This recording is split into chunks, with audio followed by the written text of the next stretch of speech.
What's up, it's Ice, back with another Lana lore video. You're here because you're probably obsessed with Dress to Impress, right? Or maybe, just maybe, you felt it. That chill down your spine when you're walking past Lana's nail salon. That feeling like something's watching you. Something ancient, something evil. Today we're diving deep into the shadows of the Dress to Impress lore. Buckle up because I've got a theory that'll make you question everything you know about Dress to Impress. Lina, yeah, you know, the replacement nail tech, she's not just some random NPC. I think she's Agamemnon's daughter. And trust me, this is no fairy tale. Let's unravel this nightmare together. So, Lana's the OG nail lady in Dress to Impress. Sweet, kinda quirky, until she wasn't. She got replaced by Lina after disappearing into that creepy basement cage. And then there's Agamemnon, this shadowy dude pulling strings from the void, turning people into monsters, whispering about sacrifices. He's the big bad, no question, but here's where it gets weird. Lina doesn't just show up after Lana's gone, she takes over, like she was waiting, like she knew. And the way she worships Agamemnon, that's not just loyalty, that's family. Think about it, why is she so obsessed with him? Why is she willing to lock up Lana? Fight us in that freaky demon form, all for him. It's personal, too. Personal. I mean, just look at the clues. Agamemnon's this Greek mythology character, right? In the old stories, he was a king who sacrificed his daughter Iphigenia to win the Trojan War. Cold, right? Now fast forward to Dress to Impress. Lana's trapped, her soul's on the line, and Lina's the one holding the key. Coincidence? No, I'm telling you, Lina's his blood daughter. His cursed, twisted offspring brought into this game to finish what he started. Lina's out there, turning into this tentacled demon thing, screaming for Agamemnon to forgive her. She says, "I can be useful, you need me." She cries like a kid desperate for her dad's approval. And when we beat her, what happens? She doesn't just fade away, she falls begging for him. Like she's terrified of disappointing him. That's not some random minion vibe. That's a daughter who knows she's tied to him forever. Then there's the salon. Lana's gone and Lina slides right in, no hesitation. She's got this basic outfit, white top, jeans, glasses,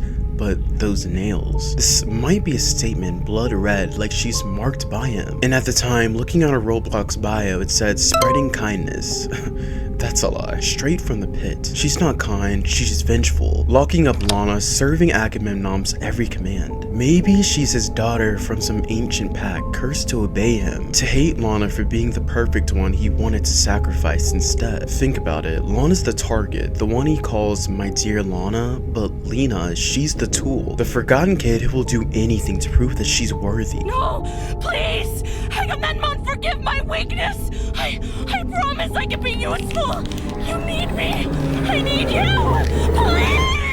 And here's the kicker. The photo in chapter 2, Lana's camera roll, it shows Lina in the hospital with Nurse Julie way back when. They've known each other since they were kids. What if Lina's been around Lana this whole time, raised in Agamemnon's shadows, waiting for her moment? Maybe he's poisoned Lana with that apple to break her, but Lina was already his. Born from his greed, his hunger for power, a daughter forged in darkness. Agamemnon's not just some cult leader, he's a god, or at least he thinks he is. And gods don't play nice with their kids. In the myths, he tricked Iphigenia, lured her to her death. What if Lina's his new Iphigenia, but twisted? What if he didn't sacrifice her? He made her, turned her into this loyal, heartless thing to carry out his plans and Dress to Impress. Imagine this, Lina born with his shadowy essence, raised to despise Lana, to serve his every whim. She's not working for him, she's part of him. And let's not forget that boss fight. When she transformed, those black tentacles with pale skin, it's like she was shedding her human form, showing us what she really is. His blood runs through her. When she screams for his forgiveness, it's not just fear, it's betrayal. Like, she thought she was special to him, his little girl, but he lets her fall, cold, brutal, just like the old Agamemnon. And then in the end, he's shown lurking in Lana's room, hovering over her while she sleeps. This isn't over, he says. Why? Because Lina's failed him and he's coming for us.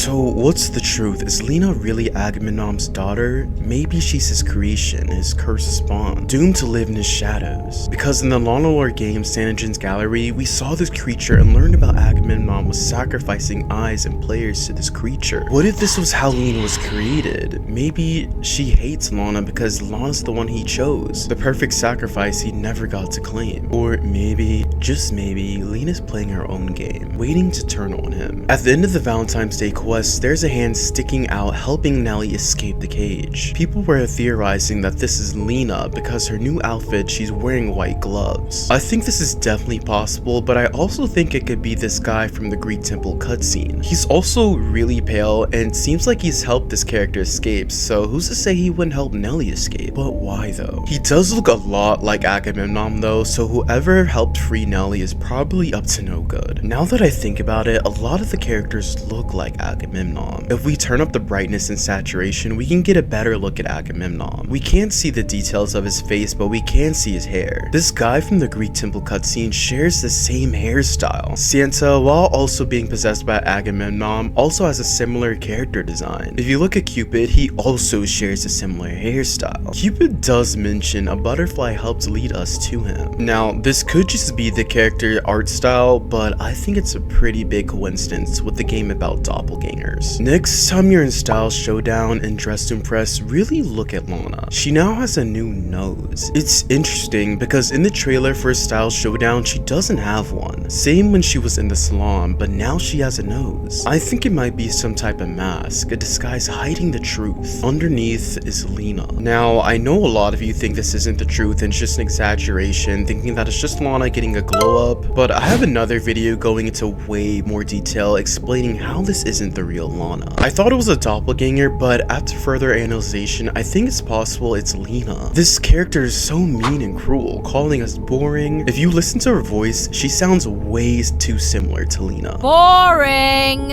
I'm sure you know who I am. But you don't know what I am.